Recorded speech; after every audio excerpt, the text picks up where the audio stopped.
자, 이제부터 이제 부동산 공법의 이제 시험 과목부터 설명을 드릴게요. 자, 좀 전에 우리가 부동산 그러면 건 토지하고 건물이다 이렇게 말했죠. 그런데 원래 부동산 공법은 토지 공법이다 이렇게 불러져요. 정확하게 표현하면 우리는 지금 토지하고 건축물 중에서 공법은 전부 다 주로 토지에 관한 공법이에요.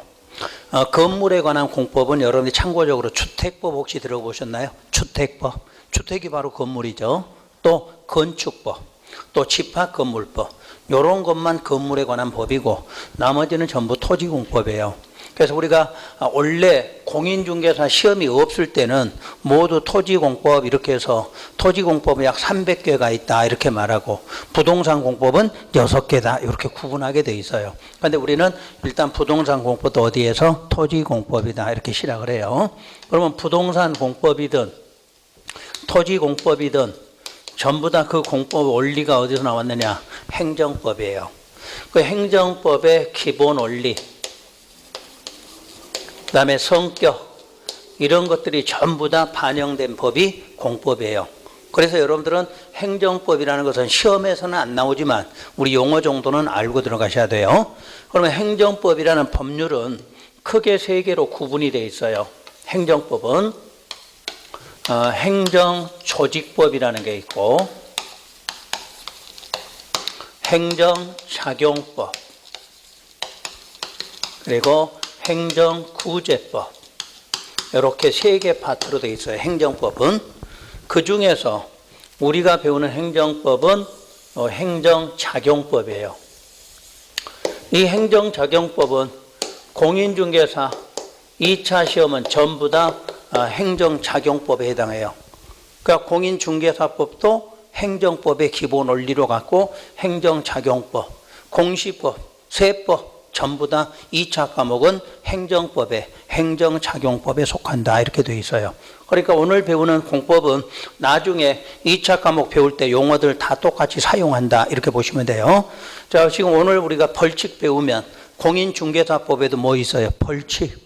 세법에 가도 벌칙 다 나온 이유가 행정작용법이기 때문에. 그래서 여러분 크게 보셔야 돼. 공법은 행정법이다.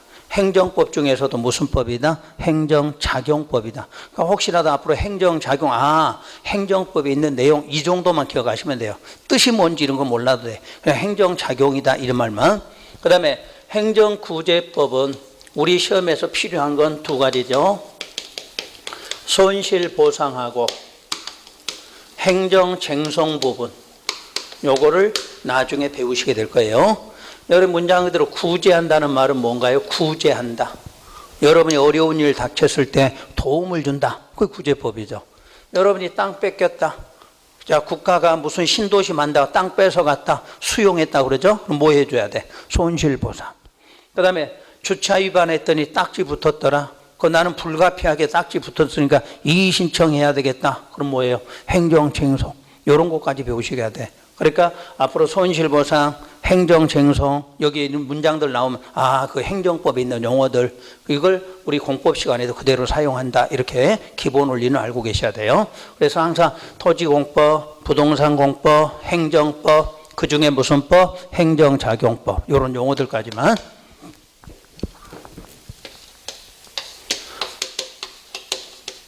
그럼 공법의 성격은 어떻게 되어 있느냐?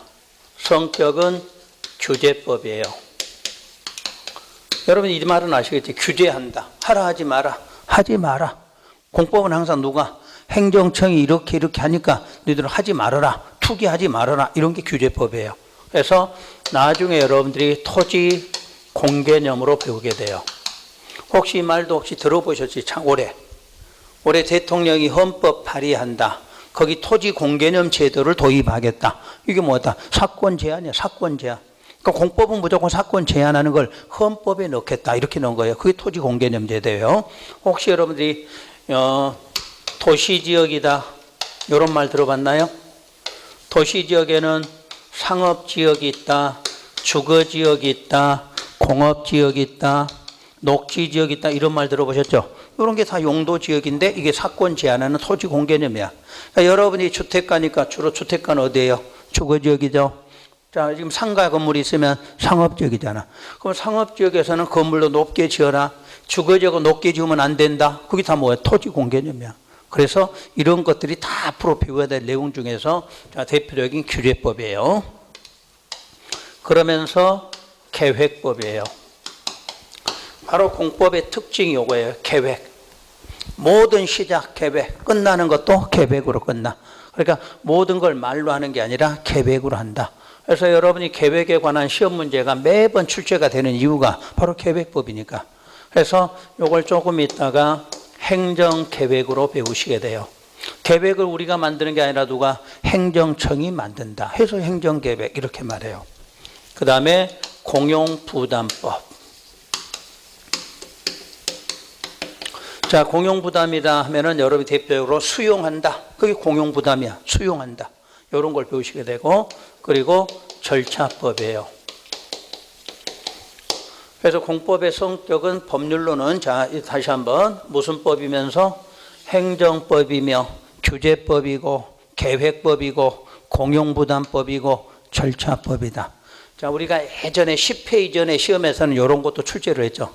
다음 중 공법의 특성이 아닌 것. 1번 토지에 관한 행정법이다. 맞죠? 토지에 관한 행정법이다. 토지에 관한 규제법이다. 이런 식으로 출제가 돼서. 그래서 공법이 앞으로 뭐냐? 그럼 물으면 공법은 뭐다? 행정법이다. 그리고 뭐다? 규제법, 계획법, 공용부담법, 그 다음에 절차법. 그럼 이게 공법이에요. 이 정도 이름이라도 알고 하시고. 그 다음에 공법의 목적. 아까 목적은 우리 시험에는 안 나오겠지만 항상 기억하실 거 뭐를 증진? 공공복리의 증진. 그래서 여러분이 앞으로 이제 법 배울 때 법 1조 하면 1조에가 목적이 나오는데 그때마다 무슨 단어? 공공복리 증진 이 말이 나와. 그게 공법이어야 돼. 그러니까 공법은 이런 것들이 공통적인 사항이다 이렇게 보시고요. 세 번째, 자 우리 시험 과목 출제 분포는 어떻게 되느냐? 자 시험 과목은 6개인데 그 첫째가 국토의 계획 및 이용에 관한 법률이다. 이렇게 해서 첫 번째 시험 과목이 요 법률이에요. 자, 아까 배운 거 법률이냐 법이냐 이해됐나요? 5글자 넘어가면 끝에가 법률. 그래서 이런 것들이 여러분들이 시험에서 이 법률의 이름부터 잘 깨우치시면 돼. 내용이 중요한 게 아니라 법의 이름에가 모든 내용이 다 들어있어.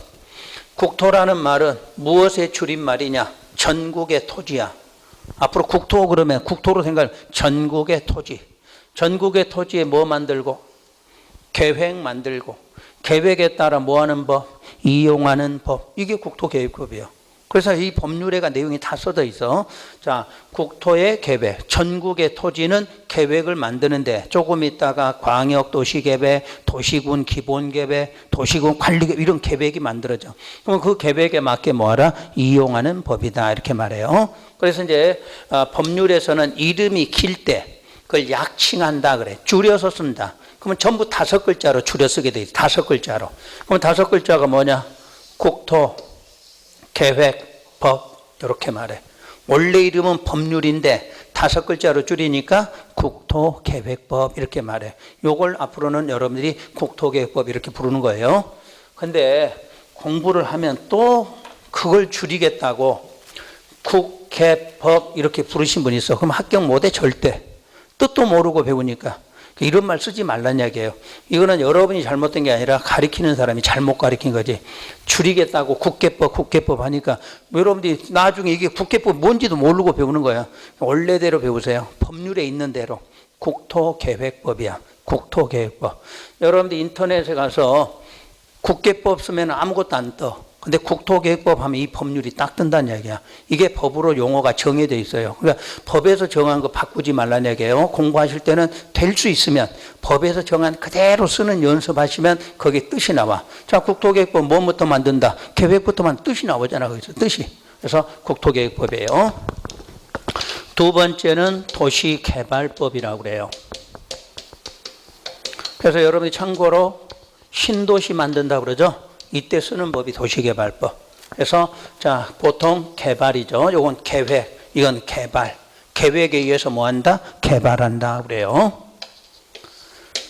다음에가 도시 및 주거환경 정비법 이렇게 말하죠. 자, 요런 게 아까 말한 예외예요. 법률로 안 끝나고 법으로 끝난 게 요거 말고 또 한 개가 또 있어요. 그러니까 여러분들이 이런 거구나만 알고 계시면 돼. 그럼 이것도 약칭하게 되면 도시정비법이에요. 그러니까 줄이면 전부 몇 글자로? 5글자로 줄여, 5글자로. 도시정비법. 그래서 여러분들이 이 도시정비법이 뭐냐면 재개발, 또 재건축 이렇게 하기 위해서 필요한 법이 바로 정비법이에요. 그래서 이제 여러분이 줄이면 요건 국토에 대한 무슨 법? 계획법.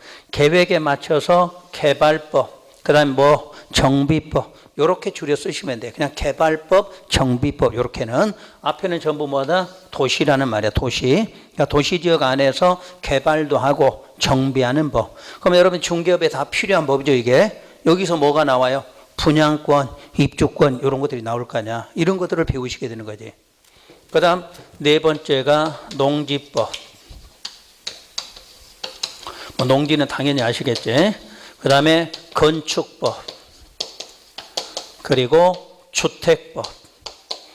바로 이 6가지가 여러분들의 시험 범위가 되는 거예요. 그래서 이런 법 이름 정도는 반드시 외우셔야 돼. 이런 거는 외우셔야 돼.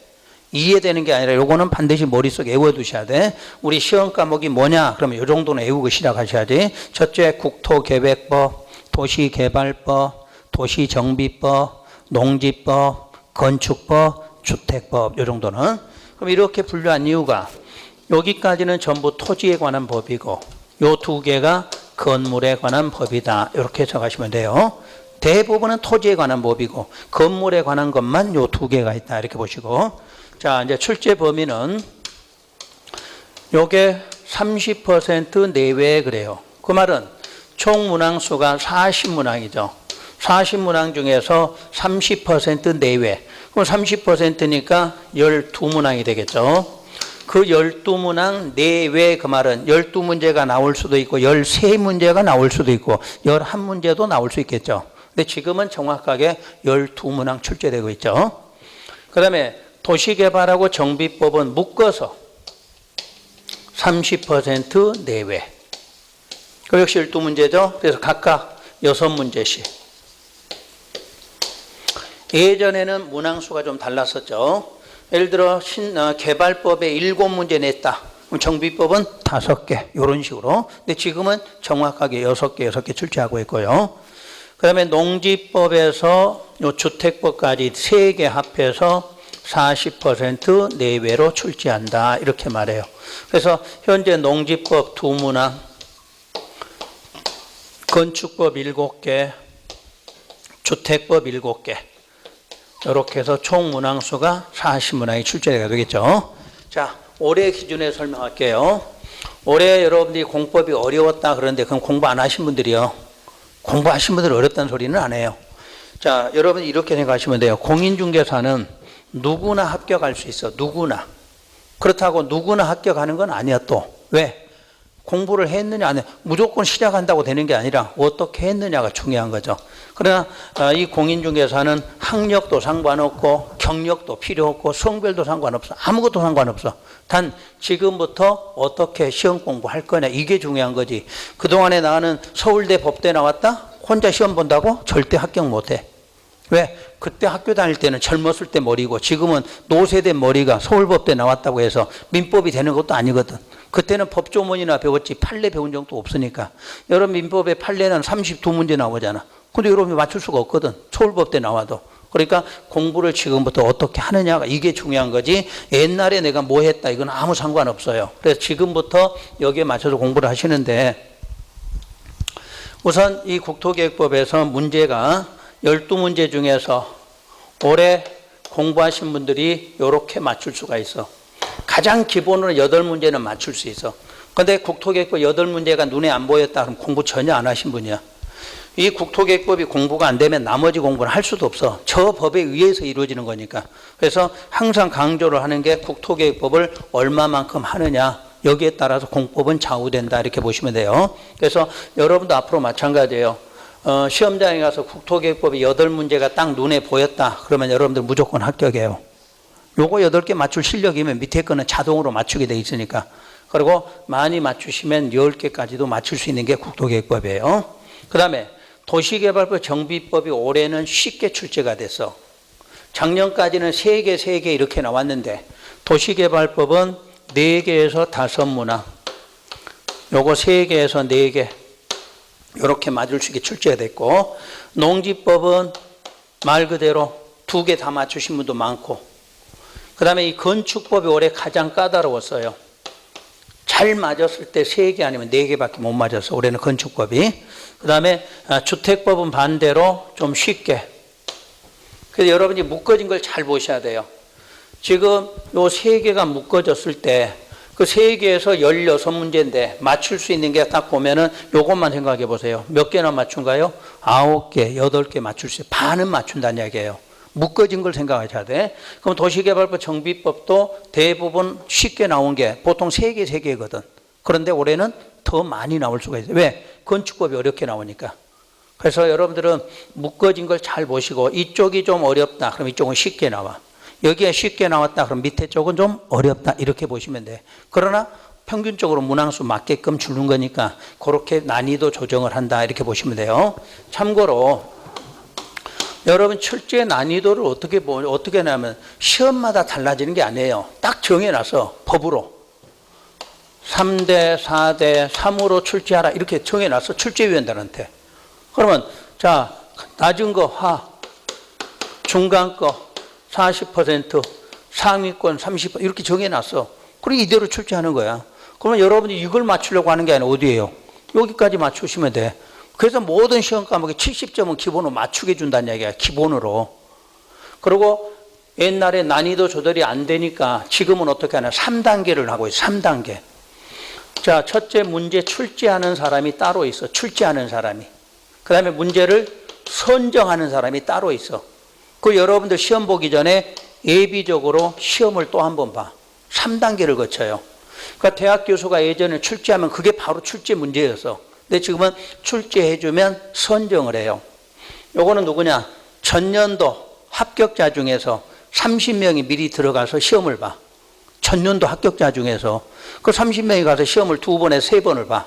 그래서 그 사람들이 난이도 상, 중, 하를 표시를 해줘요. 그럼 그걸 갖고 조정을 하니까 절대 난이도가 어려워서 합격 못했다? 그런 사람은 공부를 안 한 사람이 불과해. 그러니까 주변에서 높아서 떨어졌다 그 말은 뭐야? 자기 합리화요.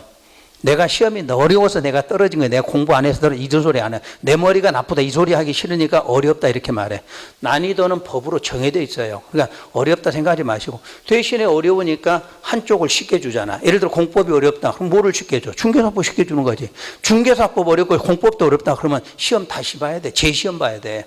그러니까 그러지를 않는다는 얘기예요. 그러니까 앞으로 떨어지고 할 말 없으면 난이도가 어려웠다 그러지. 그건 그런 거 없어. 그러니까 항상 정해진 난이도니까 어디가 높으면 반드시 한쪽은 쉽게 줘야 돼. 또 쉬우면 한쪽은 어렵게 주는 거니까 절대 난이도 갖고는 탓하지 마실 거. 그래서 누구나 맞출 수 있는 문제예요, 이게. 그래서 여러분들이 보면은 25개에서 30개 중에서 이 중에서 여러분들이 점수 맞는 거예요. 근데 아까 공법 50점만 맞아라 그러면 누구나 맞아야 돼, 50점은. 60점 맞아라 그러면 큰일 나지. 50점만 맞아라 그러면 다 맞출 수 있게 돼 있어, 공부만 하시면. 그래서 아까 말한 대로 공인중개사 누구나 합격할 수 있는데 그렇다고 누구나 또 합격하는 건 아니란 이야기예요. 바로 첫 단추 잘 깨고 공부하라는 대로 하시면 돼요. 자, 우리가 공인중개사 합격률이 저조한 이유가 뭐냐? 고집이 세. 나이가 어린 학생들은 앞에서 하는 대로 하라 그러면 따라가는데 우리는 살아온 상식들이 머릿속에 많아. 그러니까 자기 방식이 너무 세다 보니까 공부 기초가 처음부터 잘못 들어가거든. 처음부터 제대로 들어가면 좋은데 처음부터 잘못 들어가면 나중에 가서 고생만 하시는 거야. 1년, 2년씩. 그러니까 2년 이상 공부하신 분들은 자기 고집이 너무 세서 공부가 안 되는 거야. 앞에서 하라는 대로 안 하니까. 그러니까 여러분 공인중개사는 가장 좋은 게 11월, 1월에 시작해서 1년 만에 합격하시는 게 가장 좋아요. 그게 이상적이고 또 할 수가 있어.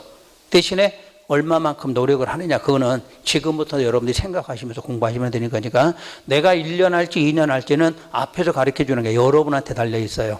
자, 똑같이 배웠는데도 누구는 합격해. 똑같이 배우면 누구는 떨어져. 그거는 실력 문제가 아니라 공부를 했느냐 안 했느냐 이런 문제지. 자, 똑같은 경우예요. 저 같은 경우도 지금 제가 강단에 선 지가 32년째예요. 제가 1회 때부터 시작해서 지금 여기까지 왔으니까. 그럼 문제 나올 걸 알고 있어. 50점, 60점 나올 거는. 그걸 가르쳐 주는데 여러분들이 못 맞춘다는 건 말이 안 되는 거거든. 그러니까 여러분이 공부하시는 거는 지금부터 차분하게 마라톤이라는 과정을 생각하면서 단계만 잘 거치시면 되는 거니까 그렇게 너무 어렵게는 생각하지 마시고요. 그러면 여러 개 이제 시험 과목인데 우선 공부할 때는 이 농지법은 강의를 안 해드려. 안 해드려도 요만큼이 맞아. 왜? 다른 법을 하다 보면 자동으로 연결돼 있어. 왜 이걸 안 하는지 설명을 드릴게요. 국토계획법은 몇 개예요? 12개. 요거는 2개인데 범위는 요놈이 훨씬 더 넓어. 근데 더 넓은 범위를 하는데 2개밖에 안 나오는데 그럴 것 같으면 여기다 치중하는 게 낫겠죠? 그래서 요거는 9월 달하고 10월 달에 자, 딱 알려주는 게 8문제 알려줘요. 8개 부분. 그놈만 갖고 가시면 1개는 무조건 기본으로 맞고 아니면 2개 맞고 올해 같은 경우는 2개 맞겠죠. 그런 식으로 공부하시면 되니까 우선 우리 시험법 6개 중에서 농지법 뺀다 먼저 생각하세요. 왜냐하면 다른 쪽의 기본을 먼저 잡아야 되니까. 그리고 그 중에서 요게 가장 기본이에요. 국토계획법이. 이거 못하면 이거 못해. 왜? 여기에 연결된 법이거든. 그러니까 국토계획법 없이 도시개발법을 백날 해도 이해를 못해. 이해를. 그러니까 요 국토계획법에서 사업하는 방법을 배우면 이쪽의 사업을 금방 알 수 있고 또 요 놈을 하면 요 놈을 알게 돼 있어요. 그러니까 순서라는 게 있어. 그러니까 국토계획법 먼저 잡으시고 그래서 지금 11월, 12월은 기본적인 거는 다 한 번씩 해드려요. 뭔지는 알려드릴 건데 1월 달에 가서 본 수업 들어가면 국토계획법, 도시개발법, 그다음에 주택법 이렇게 1, 2월 달에는 저 3개 다 집중을 하시는 거예요. 그리고 이제 3, 4월에 가면 또 국토계획법 또 해. 그리고 이제 안 했던 법을 또 하나씩 이렇게. 그게 바로 이제 공부하는 방식이에요. 여러분들이 이제 과정이 돈을 내고 2달씩 과정으로 이렇게 등록을 하다 보면 그냥 다 끝내드려야 돼. 그냥 제목만이라도 있고. 근데 여러분들 어차피 1년을 같이 가셔야 돼. 그러니까 기왕이면 효율적인 방법으로 가야 되니까 요 방법대로 갈 거예요. 그래서 우선은 가장 중요한 거는 요 국토계획법을 여러분들이 얼마만큼 쉽게 접근하고 얼마만큼 빨리 받아들이느냐. 그게 바로 관건이에요. 이것만 잡으면 반은 한다 이렇게 생각하시면 돼. 요것만 할 수 있으면 나머지는 그냥 자동으로 따라갈 수 있는 법이에요. 그러니까 신경 많이 쓰셔야 돼요. 그래서 아까처럼 국토계획법이라는 과목 자체가 이 공인중개사 시험에서는 가장 많이 활용을 해요. 나머지 여러분 실무에 가도 가장 중요한 거 공법이거든. 여러분 중개사법 아니요? 민법 아니요? 실무에 가면 전부 필요한 게 뭐예요? 공법이에요, 공법.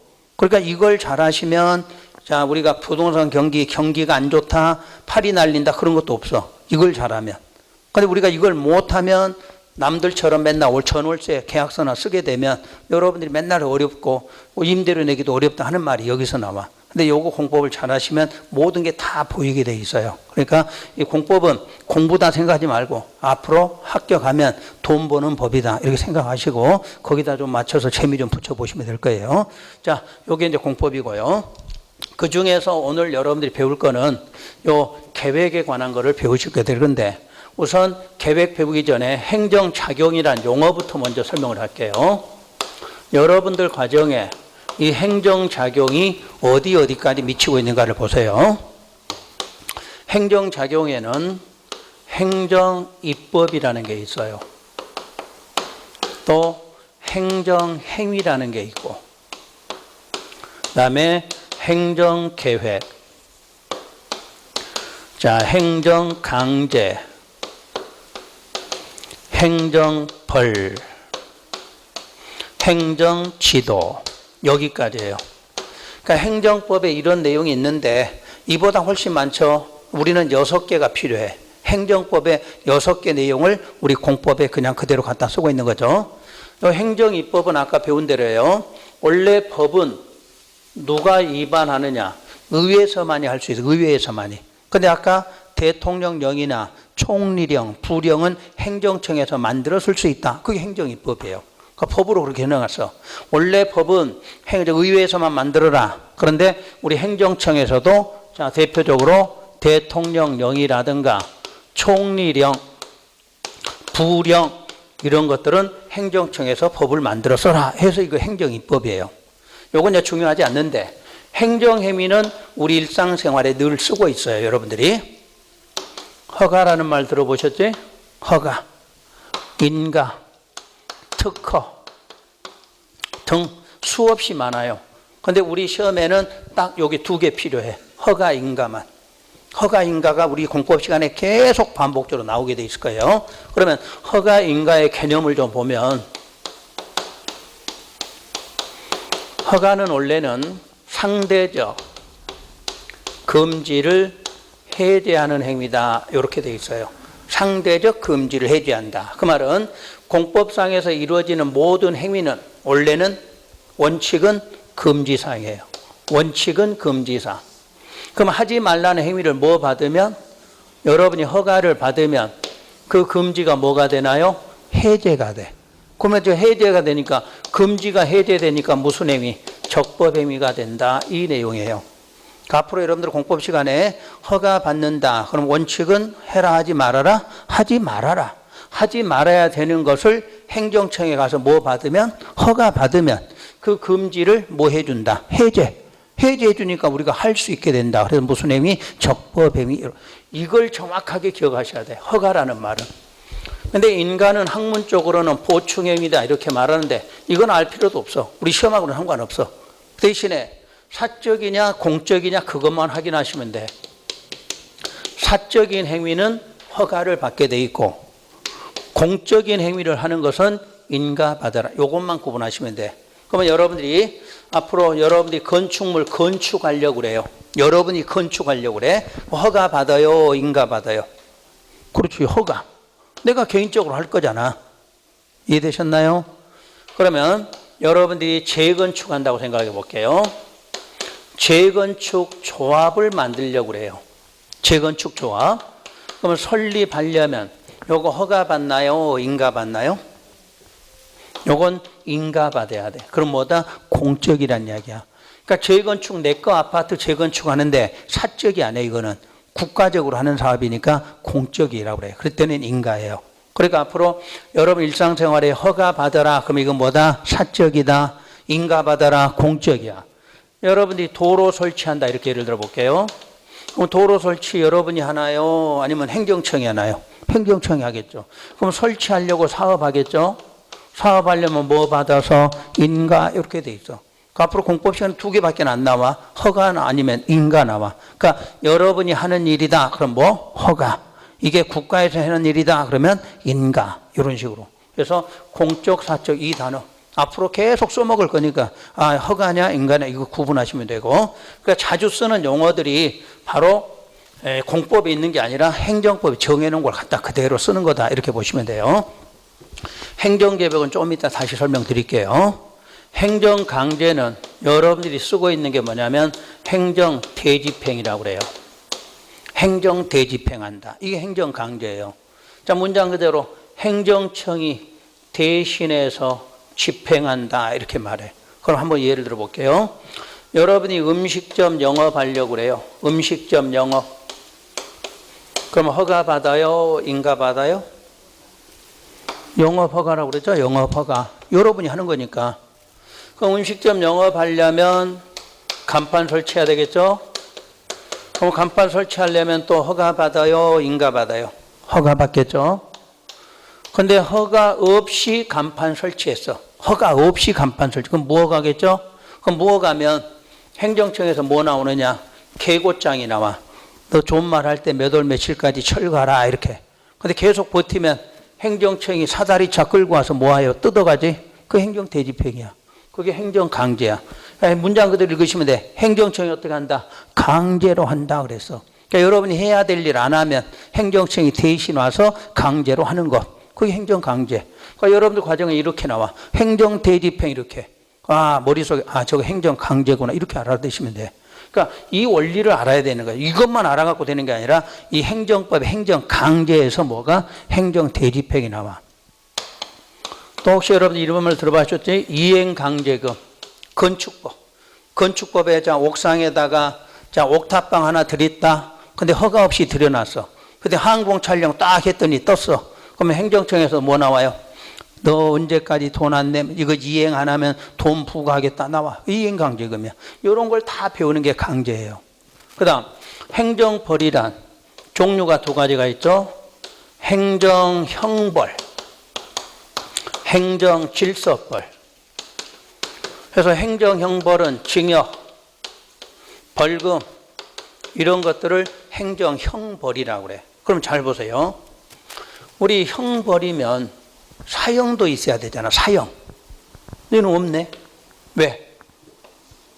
행정이니까. 형법상의 형벌이면 사형 이렇게 나와. 우리는 전부 뭐예요? 행정이에요. 행정. 행정상의 형벌이니까 징역, 벌금. 그러면 나중에 중개사법 내일 배우시겠지. 중개사법에서 뭐 중개에 대해서 뭐 위반했다 그러면 뭐 나와? 징역, 벌금. 그게 전부 어디야? 행정법이야. 행정법. 그러니까 공인중개사 2차 과목은 전부 이 내용을 갖다 쓰는 거야. 그냥 미리 배워놓으시라는 얘기야. 미리 배워놓으면 이쪽 법 저쪽 법 다 이용하게 돼 있으니까. 그래서 2차 과목은 공법이 추가되는 이유가 바로 그 개념이에요. 그 다음 질서벌은 여러분이 알고 있는 뭐예요? 과태료. 문장 그대로 질서 위반. 자, 주차 위반. 그게 뭐예요? 질서 위반인 거죠. 그래 과태료예요. 그러니까 이런 것들이 형벌, 질서벌 이렇게 말하죠. 권고, 조언, 알선 이런 것들은 행정지도, 말 그대로 좋은 말로 하는 거예요. 여러분 위반해도 뭐 처벌 주고 이러진 않아. 그래서 권고 여러분들이 배우죠. 공법 시간에 가면 권고한다. 그러면 행정지도다. 이렇게. 그래서 여러분들이 행정작용 중에서 이 6가지가 우리 앞으로 용어 중에서 계속 반복적으로 쓰는 거니까 이런 용어들은 앞으로 쓰시면서 정리하시면 돼요. 오늘 외울 건 허가인가만 구분하는 거. 다른 건 몰라도 돼요. 오늘은 그냥 설명만 하는 거니까 앞으로 우리가 사용하는 것은 허가인가 나왔다. 그러면 사적이다. 그러면 허가, 공적이다, 인가 그렇게만 해석하시면 돼요. 그거 딱 정리하시고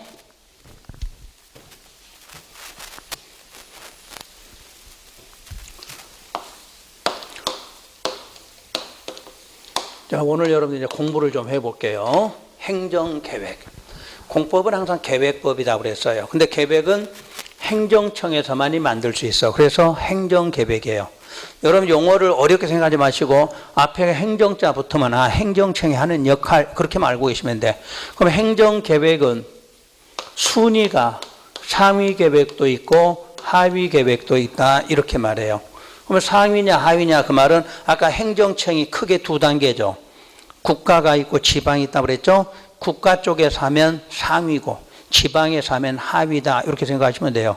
그런데 상위는 아까 장관들이 있었죠. 장관이 하면 상위고 지자체가 하면은 하위다 이렇게 생각하시면 돼요. 그게 상위 하위 구분이에요. 종류는 비구속적 계획과 그 다음에 구속적 계획이다. 자, 여러분들 처음으로 이제 학문적인 내용을 들어가요. 비구속적 계획과 구속적 계획이 있다. 그럼 비구속적 계획이란 행정청을 구속하되 행정청의 반대인 일반 국민은 구속하지 않는 계획이다. 이게 비구속이에요. 그런데 우리가 용어상에서 구속이라는 말이 나왔네요. 그럼 여러분들 구속하면 어떤 생각 드나요? 구속됐다. 그럼 유치장에나 감옥에 갔다. 그 생각이 먼저 떠올라. 그런데 우리는 행정법이니까 잡아놓는 게 아니라 의무란 뜻이에요. 이게 법률 용어예요. 형법상의 구속은 어디에다 가둬놓는 걸 말하고 인신구속이지. 여기는 의무죠. 계획을 만들 의무가 누구한테? 행정청한테 있다. 이 뜻이에요. 이런 용어가 이해가 안 되면 공부하는 게 까다로워져. 여러분들이 공부하시는 게. 그러니까 비구속이란 행정청에서 계획을 만들 때 우리 국민들한테는 아무 의무가 없어. 내가 저 계획하고 상관이 없다. 그런 뜻이에요. 그런데 구속적 계획은 행정청도 구속이 되면서 반대로 일반 국민도 구속되는 계획이다. 이거예요.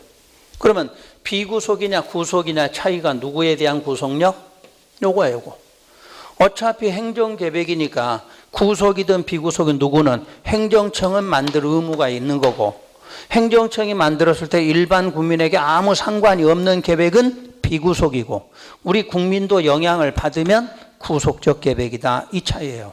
그 앞으로 비구속 구속은 요거에 대한 차이예요. 일반 국민을 구속하느냐 구속하지 않느냐. 일반 국민 구속하지 않았다 비구속, 일반 국민 구속했다 구속, 이렇게 말해. 그럼 행정계획은 종류가 몇 개냐? 몇 천 개가 넘어. 그런데 몇 천 개가 넘는데 그거를 어떻게 구분할 거냐, 그 내용이에요. 그래서 이름을 붙일 때 행정청에서 비구속은 요 단어를 붙여. 종합자 또는 기본자, 요거 붙은 계획을 전부 비구속이라고 그래. 뭐 붙어서? 종합하고 기본자가 붙으면 비구속이다 그래.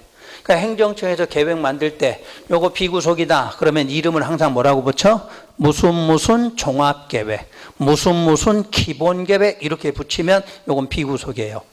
그 다음에 종합은 순위가 상위계획이야, 기본은 하위계획이야. 요것도 구분하셔야 돼. 그러면 저놈만 갖고 공부를 해보죠. 자, 무슨 무슨 자 국토 종합계획 이렇게 나왔어. 그러면 시도지사가 수립하는 계획이다. 맞나요? 틀렸죠? 왜? 종합이니까 상위잖아. 그럼 누가? 국장만이 수립한다 이렇게 나와야 돼. 그러니까 종합자 들어가면 상이면 항상 누구? 장관만이 수립한다 이렇게 써 있어야 돼. 그러면 기본자가 써졌는데 국토부 장관이 수립한다 그럼 맞아 틀려? 틀렸죠? 이거 공부야. 그러니까 여러분들이 공부를 외우는 게 아니야. 이거 원리의 기본이 틀이 있어. 그러니까 여러분들 공법은 이렇게 생각하시면 돼요. 공식이야, 공식. 어느 틀 안에서 정해놓으면 그 공식에 맞춰서 풀어가시면 되는 거지. 그러니까 외운다 하지 말고 이런 거를 외우라는 이야기야. 이런 거를. 이거 외워서 시험 우리 기본서 가서 읽으면 연결이 되게끔 공부하시라는 이야기예요. 책을 외우시면 절대 안 돼. 책은 그냥 반복해서 읽으시면 되는 거고, 요 지금 설명해 주는 요런 거, 행정청이 무엇이다, 행정계획이 무엇이다, 이러면 이런 것들을 머릿속에 딱 정리하시라는 이야기야. 그럼 요걸 갖고 여러분 책을 풀어먹는 거예요. 이렇게 연결시키고. 그렇게 앞으로 글자 중에 무슨 단어, 무슨 무슨 종합, 무슨 무슨 기본, 그럼 무슨 계획, 비구속, 이렇게 대답하시면 돼. 그러면 종합하고 기본자 안 붙었다 그럼 뭐다? 구속이다 이러면 돼. 이게 구분법이에요. 이게 가장 쉬운 방법이야. 억지로 모든 걸 외우려고 하지 마시고, 여기 지금 행정법이라는 책에 가면 이렇게 구분해 놨어. 그럼 그걸 갖다 우리는 여기다 그대로 갖다 쓰는 거니까 그대로 공부하시라는 얘기야. 그러면 여기에 이제 구속적 계획은 많겠죠. 종합자, 기본자만 빠지면. 근데 우리 이제 시험에 대표적인 게 도시군 관리 계획 이렇게 나와. 등. 자, 요 문장에 종합하고 기본이 있어요, 없어요? 없죠? 그럼 구속적이야. 무조건 종합, 기본 있다, 비구속. 없다, 구속. 이렇게 구분하시면 돼. 그런데 예외가 딱 하나가 있어. 종합이나 기본자가 안 붙었는데 비구속으로 보는 거. 그게 바로 광역 도시계획이에요. 그래서 해년마다 출제된 시험 문제가 이거잖아. 공법에서는 무조건 41번이 공법 문제야. 41번이나 42번에는 항상 뭐가 나와 있어? 광역도시, 이게 나와 있어. 이게 정상이야. 그러니까 해년마다 나온다고 가르치는 거야, 이거는. 이건 무조건 시험에 나오니까 공부하라 그럼 나와. 근데 그걸 갖고 틀려오는 거니까 문제가 되는 거지. 그러니까 공부하시는 과정이 왜 나오느냐? 요렇게 하는 거 원칙인데 요런 예외가 있더라. 왜 예외를 뒀느냐? 출제를 하는 거지, 예외를 갖고. 항상 모든 공법은 원칙 예외야. 원칙 예외. 이렇게 하는 게 원칙. 다만 하면 예외 이렇게 나와야 돼. 그러면 모든 시험 뭐에서 나와? 다만 여기서 나와. 그러니까 여러분이 공부할 때 방법을 알아야 돼. 원칙은 알아야 되지만 시험 문제는 항상 뭐가? 예외, 이게 나온다는 이야기야. 그러니까 이런 것도 예외로 출제가 되는 거예요. 그래서 일단 구분법 한 번만 다시. 이게 비구속이냐 구속이냐 차이는 누구에 대한 구속력? 일반 국민. 일반 국민 구속하지 않았다, 비구속. 일반 국민도 구속했다, 구속적 계획이다. 그럼 비구속과 구속은 어떻게 구분하느냐? 계획 이름 앞에 뭐 붙었다? 종합이나 기본자 붙어 있다, 그럼 비구속. 안 붙었다, 구속. 근데 안 붙은 것 중에서 유일한 예외가 하나 있다. 뭐? 광역 도시계획. 아까 배웠어. 광역도. 광역은 뭐다? 붙어있는 둘 이상 시군이 합해진 계획이다. 그게 광역 도시계획이야. 그럼 창원시하고 옆에 있는 함안군이 묶어졌다. 그건 무슨 권이야? 광역이야. 광역. 그럼 거기에 필요한 계획이 무슨 계획? 광역 도시. 이렇게 된 거야. 그러니까 용어만 이해하면 문장이 풀어져. 그래서 왜 용어를 신경 쓰라 그러냐면 국어사전에가 없어. 공법에서 쓰는 용어는 국어사전에 없어. 그러니까 여러분들이 민법 같으면 국어사전 딱 치면 보면 나와. 용어 자체가. 근데 여기는 안 나와. 비구속이다 이런 말을 써도 우리는 어디에 안 나와. 그러니까 여러분 공법 시간에는 이런 용어를 빨리 깨추시는 게 공부하는 요령이에요. 법조문은 다음 문제예요. 법조문은 용어부터 정확하게 알고 법조문은 나중에 읽으시면 되는 거니까. 그래서 일단 광역이 예외다. 그럼 이게 이제 왜 구속인가 여기를 알아야 돼. 자, 도시군이라는 용어가 앞으로 계속 반복적으로 나올 거예요. 이 도시라는 말은 어디를 도시냐면 특별시나 광역시 그리고 일반시를 말해. 특별시, 광역시, 일반시를 뭐라고 그래? 도시라고 그래. 도시. 그 다음에 요건 그대로 군이 되겠죠. 그러면 특광시군에서 만드는 관리계획이야. 문장으로 하면. 그러면 요 특자가 써지면 앞으로는 두 개 포함됐다. 이렇게 이해하시면 돼.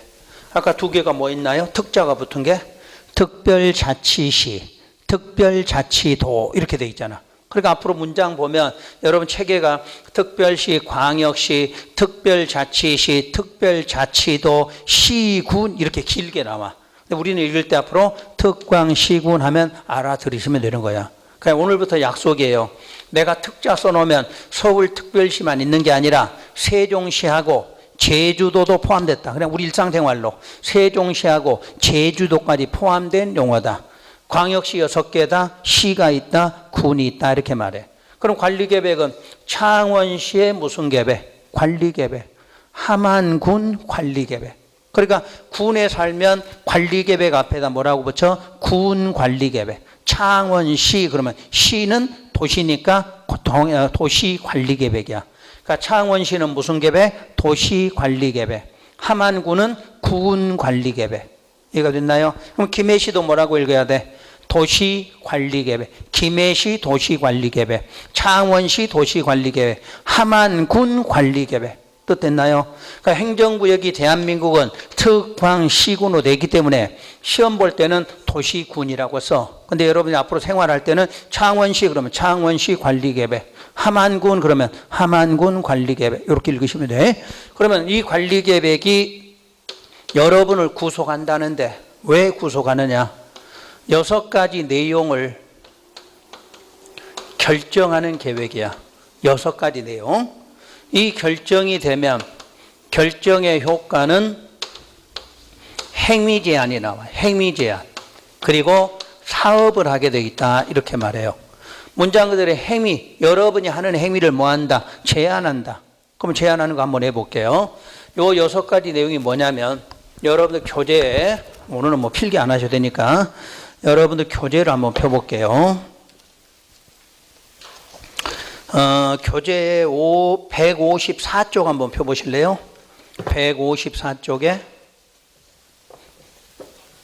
그 하단에 보면은 5번 번호가 도시군 관리계획 써져 있나요? 그때 양괄호 1번 용도지역 여기서부터 있죠? 오른쪽 페이지에 양괄호 6번 입지규제 최소구역 거기 써져 있나요? 이걸 6가지를 말해. 그래서 앞으로 여러분이 공부할 때 이 6가지는 외우셔야 돼. 요것만큼은 외워갖고 다니셔야 돼. 앞으로 여러분들이 이제 본 수업 들어가면 계속 나오는 단어가 뭐냐? 관리계획, 관리계획 이렇게 나와. 그럼 관리계획은 6가지가 딱 머릿속에 정리가 돼 있어야 돼. 이해가 되셨죠? 그러니까 다른 거는 외우지 않아도 되는데 관리계획만큼 반드시 외워서 뭐 입속에서 잘달달 나올 수 있도록 외우시라는 얘기야. 그러면 설명을 드릴게요. 거기 1번이 뭐라고 돼 있나요? 용도지역, 용도지구. 요걸 지정하고 변경하는 계획이다. 이렇게 써져 있나요? 자, 보세요. 용도지역, 용도지구. 요걸 지정하거나 변경하는 계획이다. 이렇게 써 있을 거예요. 그럼 보세요. 용도 지역이란 4개가 있어요. 일단 4개. 요게 4개가 뭐냐면 한 장 페이지 더 넘겨보세요. 넘기면 그 오른쪽에 157페이지에 보면은 용도지역 구분해 넣어서 맨 위에가 도시지역이라고 써져 있나요? 찾았나요? 표시 한번 하세요. 도시지역. 그 표 맨 위에 도시지역. 그리고 중간쯤에 내려오면 관리지역. 그 왼쪽 부분에 관리지역. 그 다음에 그 밑에 농림지역, 자연환경 보존지역 이런 말 있죠? 이게 용도지역이에요. 그래서 앞으로 여러분들이 내가 용도지역 하면 도시지역, 관리지역, 농림지역, 자연환경 보존지역 이걸 떠올리셔야 돼. 그러면 예를 들어 여러분이 상식적으로 해봐요. 여러분 땅이 도시지역에 있을 때하고 자연환경 보존지역에서 배운 적은 없지만 어디가 좋을 것 같아요?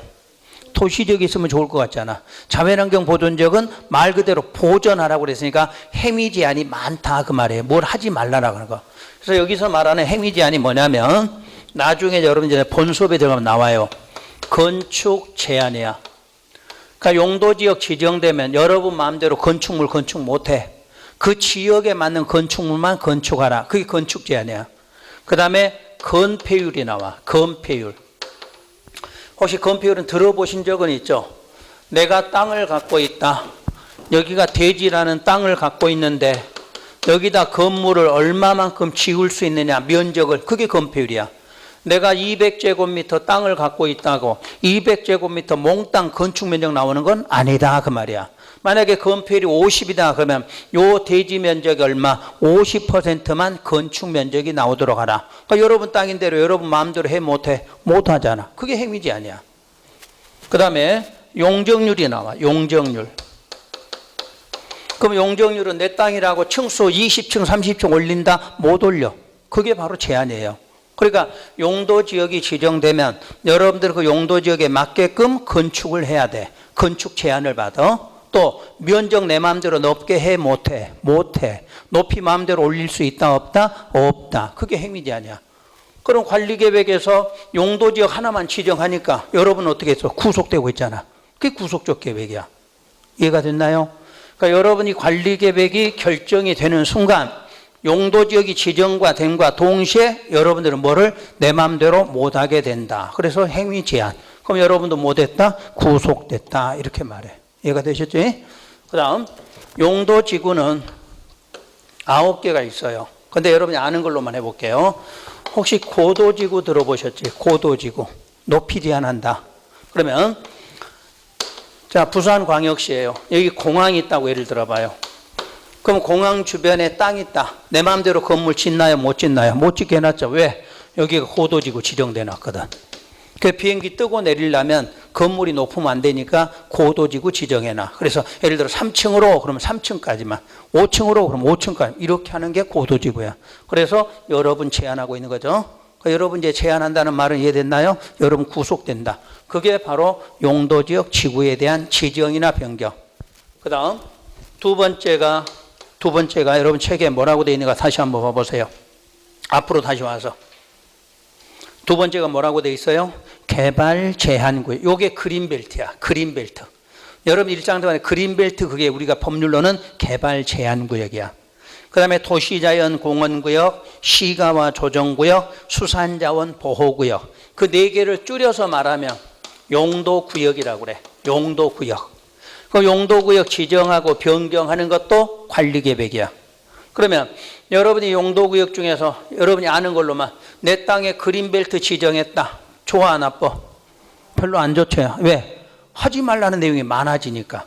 그래서 그린벨트는 별로 안 좋다 이렇게 생각하는 거야. 근데 실제로 가면 이제 여러분들이 영업을 잘하려면 이런 걸 개발하는 걸 알아야 돼. 그린벨트라고 못하는 게 아니에요. 할 수 있는 게 많아. 그러니까 그런 거를 정확하게 알면 돈을 버는 거예요. 그러니까 무조건 안 된다가 아니라 개발제한구역 안에서 할 수 있는 게 많아. 그런 거를 개발시키는 게 여러분이 공인중개사가 돈 버는 방법이에요. 일단 행위제한 받고 있죠. 그 다음에가 세 번째가 뭐라고 돼 있나요? 기반시설 설치 정비 개량하는 계획이다. 이렇게 돼 있을 거예요. 기반이 뭐냐? 기반은 그걸 바로 오른쪽 페이지 봐보세요.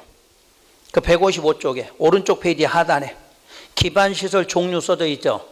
자, 먼저 교통시설에 가장 중요한 뭐가 있나요? 도로 하나만 생각해 보세요. 그럼 도로 하나 만드는 것도 무슨 계획? 관리계획 결정이야. 그럼 어디 공원 하나 만든다. 무슨 계획? 관리계획. 그러니까 창원시에서 공원 하나 만들고 싶으면 그냥 만드는 게 아니라 무슨 계획으로? 관리계획에 의해서 만드는 거예요. 그러니까 오늘 여러분 집에 가다 보니까 하수도 공사하고 있어. 그냥 하는 거 아니겠죠? 뭘로? 관리계획에 의해서 하는 거예요. 그러니까 여러분이 창원시 안에 모든 시설 자체가 무슨 계획? 기반이야.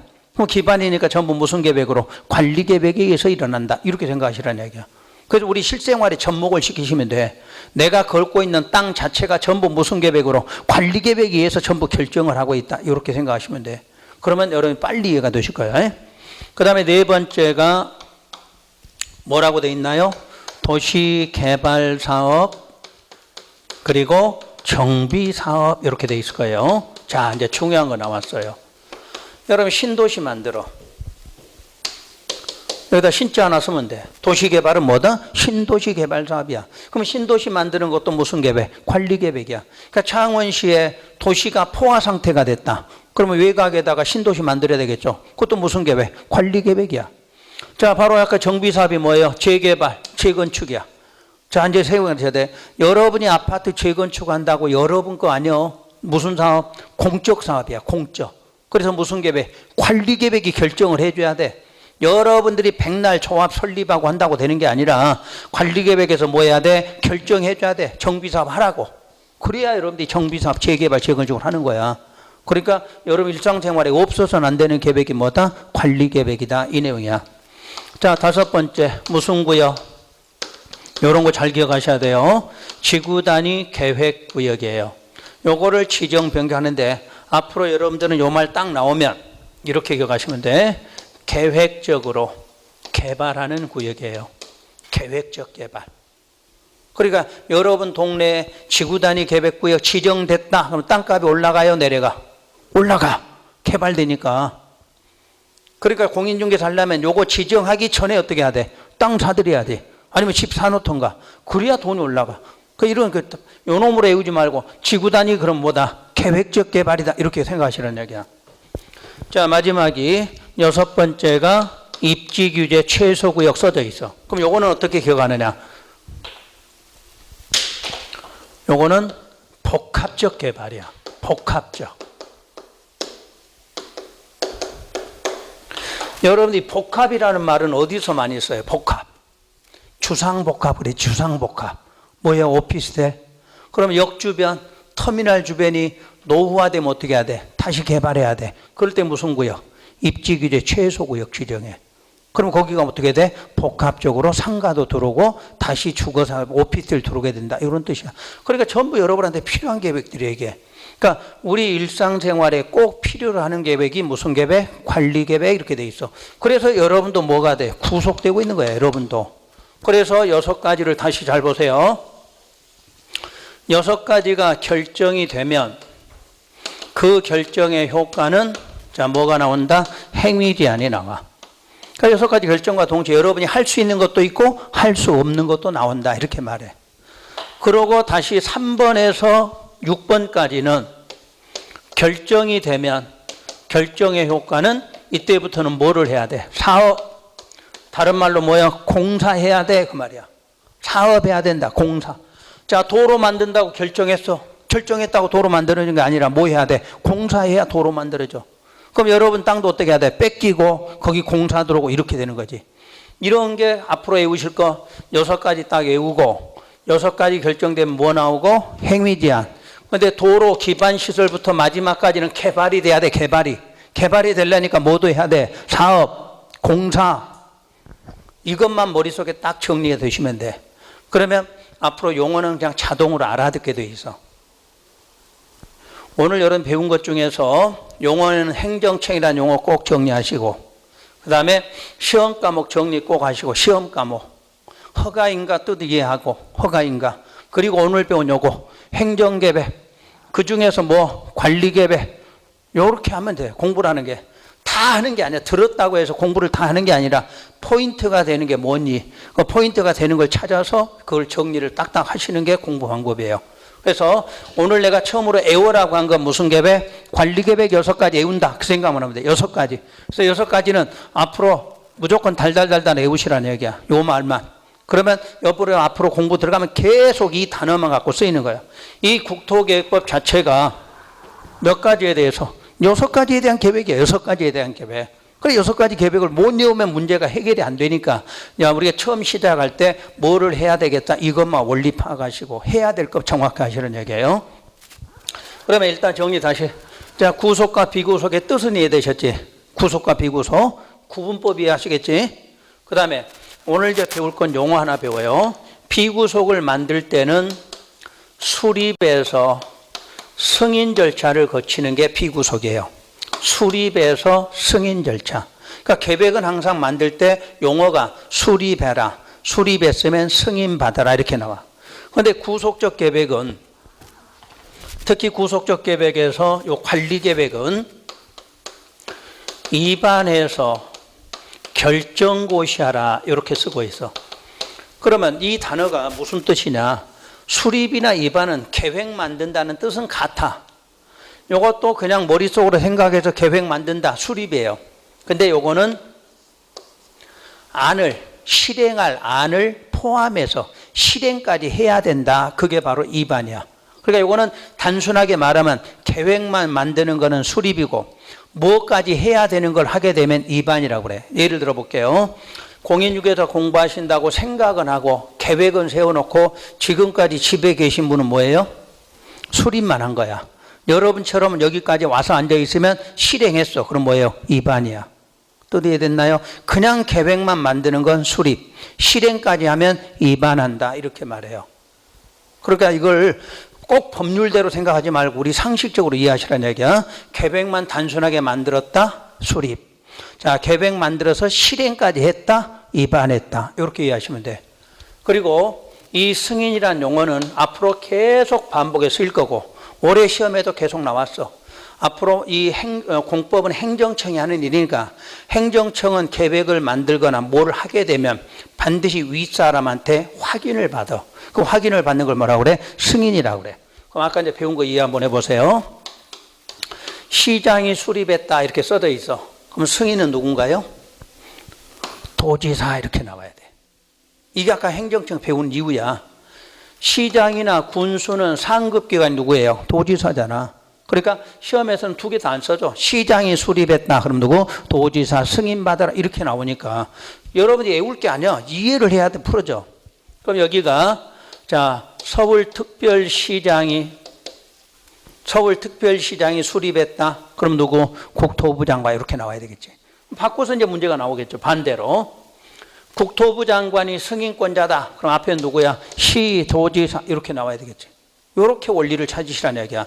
모든 계획을 외우려고 하지 말고 시험장에 가면 요 두 개만 맞추면 돼. 수립이 시장군수 썼으면 반드시 누구? 도지사. 도지사 써졌다. 앞에 누구? 시장군수. 그걸 맞추라는 이야기지. 외우라는 게 아니야. 모든 계획은 시장군수가 만들고 이러는 게 아니다 보니까 워낙 만드는 사람이 많아. 그러니까 그런 원리는 놔두고 시험장 가서 요놈하고 요놈 순서만 맞으면 돼. 시험에서 내릴 때는 시장군수 써놓고 국토부 장관 써놓으면 틀렸다고 찾으면 되고 시도지사 써놨는데 여기가 국토부 장관이다. 그럼 맞았다고 찾으시면 돼. 그 단계야. 그러니까 수립과 승인 용어는 그렇게만 확인하시면 돼. 그 다음에 앞으로 우리가 용어를 쓰는데 저대로 다 쓰질 않아요.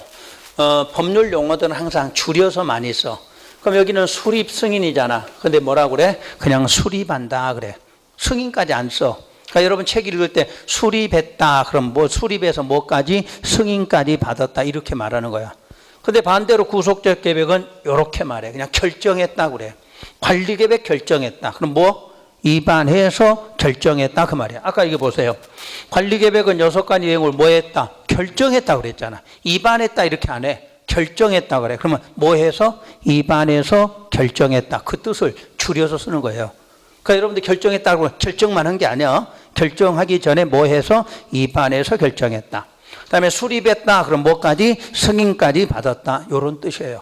그러니까 이런 거를 원리를 알고 책을 보면 쉬워져요, 여러분들이. 그냥 혼자도 공부가 이해가 돼. 설명 듣고 나면. 근데 이 설명을 모르고 책을 읽으면 백날 읽어도 뜻을 구분을 못 하거든. 그러니까 여러분들이 공부하러 나니 공부가 아니야. 이게 법률은 그냥 용어 해석해주고 여러분이 이해하고 그렇게 공부하시는 거예요. 편하게 공부하시라는 얘기야.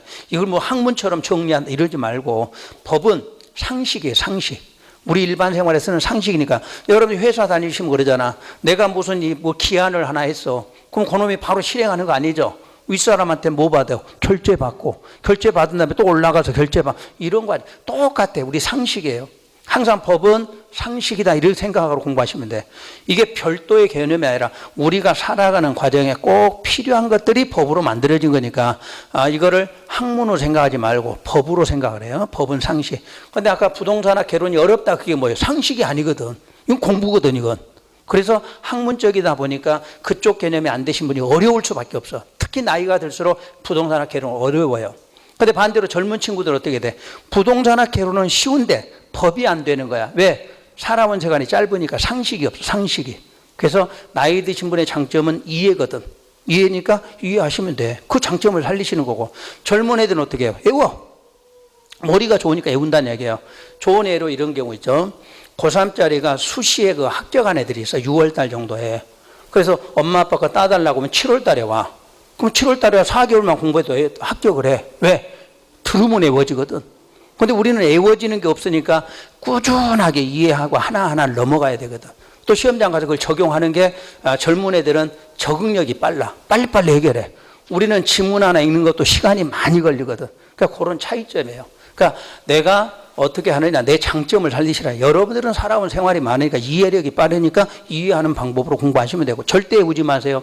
내가 간혹가다 이렇게 써주는 경우가 있어. 이건 외워라. 그럼 그것만 하나씩 딱 외우시면 돼. 다른 거는 외우려고 하지 마시고 반복적으로 하다 보면 되는 거지. 오늘 여러분이 한꺼번에 이거 내가 아무리 설명 많이 해드리고 해도 집에 가면 남는 것도 없어. 또 나가는 순간 도대체 뭐 들었는지 기억도 안 나고 다시 집에 가서 펼쳐보면 아 저거 했구나 하고 이해가 되시는 거지. 그러니까 공부는 그런 방식으로 해두시면 돼요. 그래서 특히 오늘 행정계획만큼은 요거 행정청하고 이런 것들은 좀 신경 써서 정리 꼭 해두실 거. 그다음에 이제 다음 주에 요 내용을 다시 한번 또 할 거예요. 왜 또 하냐면 여러분 오늘 첫 번째 들었다고 여기에 마치 신도 못 나가. 다시 이거를 다음 주에 또 한번 설명하면서 이해가 되면서 하나씩 또 붙여가야 여러분들이 하는 거니까 요 입문 과정을 잘 들으셔야 돼요. 왜 그러냐면 1월달, 2월달에 가면 이런 용어 설명을 많이 못 해드려. 지금은 여러분들이 맨 처음에 시작하는 초보라고 생각하고 글자 토시까지 다 알려드리는 과정이 11월, 12월이거든. 이런 입문 과정을 여러분이 기초를 잘 닦으시면 공부하시는 게 쉬워져요. 그런데 우리 이제 공부를 재수한 사람들이 있어. 떨어졌다가 다 재수한 사람. 그건 내가 알고 있다고 생각하니까 언제 나오느냐. 한 5월 달쯤 나와. 그러니까 또 용어가 안 되니까 높은 거는 잘 하는데 기초가 안 되니까 시험장가 또 떨어지는 거야. 아까 말한 대로 3, 4, 3이야. 우리는 어려운 거 맞추려고 공부하는 게 아니라 쉬운 쪽, 우리 상식으로 할 수 있는 거를 맞추시는 거거든. 그러니까 기초 과정을 잘하면 실제로 여러분들이 11월에서 4월까지 강의만 들은 것만 갖고 시험장 가도 합격해. 왜? 거기서만 나오니까 기초 문제는. 오히려 기초 문제 맞추는 게 쉽거든. 근데 5, 6월에 가면 이제 어려운 것도 배우고 계산 문제도 배우고 그러니까 이건 머리가 더 아파지거든. 그러니까 가장 중요한 거는 기초 과정 끝나는 과정까지가 여러분한테는 가장 중요한 과정이에요. 그래서 여러분이 다른 건 몰라도 강의 들어 나오셨으면 6개월만 고집 꺾으시면 돼요. 6개월만 앞에서 하라는 대로 따라가시는 게 가장 좋은 방법이에요. 6개월 지나면 공부를 해봤기 때문에 여러분 방식대로 해도 상관이 없어요. 근데 처음 공부하신 분들은 무조건 6개월만 여기서 하라 그러면 하라는 대로 또 집에 가서 요거 해와라 그럼 요것만 하고 따라오시면 돼요. 제가 아까도 이거 우스갯소리 했지만 우리 학생들은 앞에서 해와라 그러면 지 엄마 말은 안 들어도 앞에서 해라는 건 잘 듣거든. 그러니까 애들이 팍팍팍 올라가.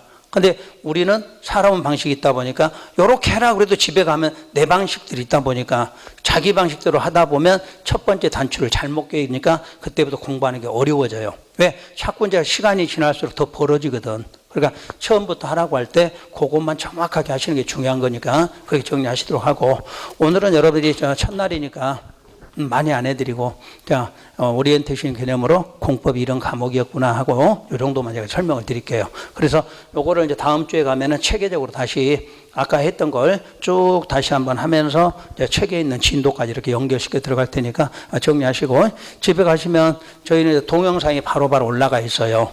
그러니까 집에 가셔서 이제 아이디 정리하고 비밀번호 적어내서 여러분 집에 가서 한번 다시 들어보세요. 그러면 아까 여기서 들었을 때 못 들은 것도 다시 한번 들을 수 있고, 복습은 막 꼼꼼히 너무 많이 하시면 더 힘들어요.